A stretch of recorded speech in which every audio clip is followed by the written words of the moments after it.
Isaac and Abimelech. Now there was a famine in the land, besides the earlier famine of Abraham's time, and Isaac went to Abimelech, king of the Philistines, in Gerar. The Lord appeared to Isaac and said, "Do not go down to Egypt. Live in the land where I tell you to live.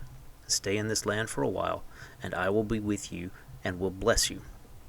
For to you and your descendants I will give all these lands and will confirm the oath I swore to your father Abraham. I will make your descendants as numerous as the stars in the sky, and will give them all these lands.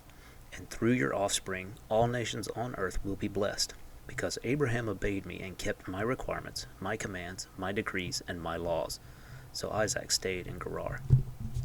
When the men of the place asked him about his wife, he said, "She is my sister," because he was afraid to say, "She is my wife." He thought, "The men of this place might kill me on account of Rebekah, because she is beautiful."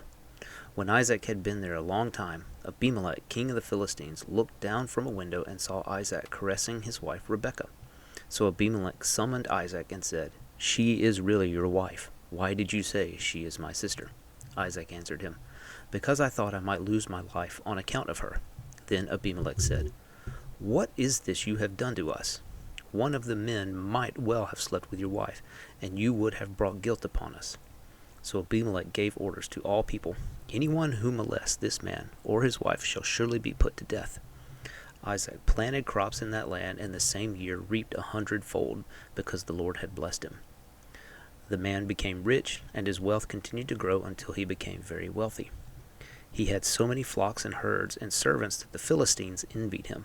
So all the wells that his father's servants had dug in the time of his father Abraham, the Philistines stopped up, filling them with earth.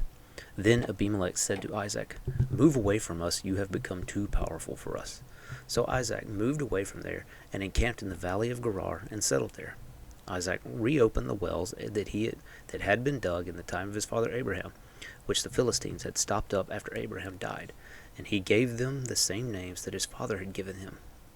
Isaac's servants dug in the valley and discovered a well of fresh water there, but the herdsmen of Gerar quarreled with Isaac's herdsmen and said, "The water is ours."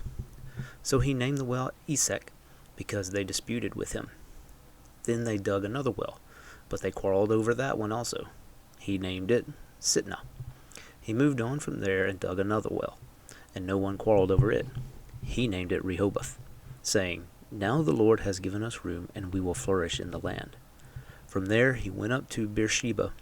That night the Lord appeared to him and said, "I am the God of your father, Abraham. Do not be afraid, for I am with you. I will bless you, and will increase the number of your descendants for the sake of my servant Abraham." Isaac built an altar there and called on the name of the Lord. There he pitched his tent, and there his servants dug a well. Meanwhile, Abimelech had come to him from Gerar with Ahuzzath, his personal adviser, and Phicol, the commander of his forces.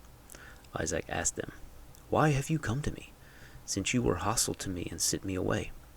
They answered, "We saw clearly that the Lord was with you, so we said, 'There ought to be a sworn agreement between us and you.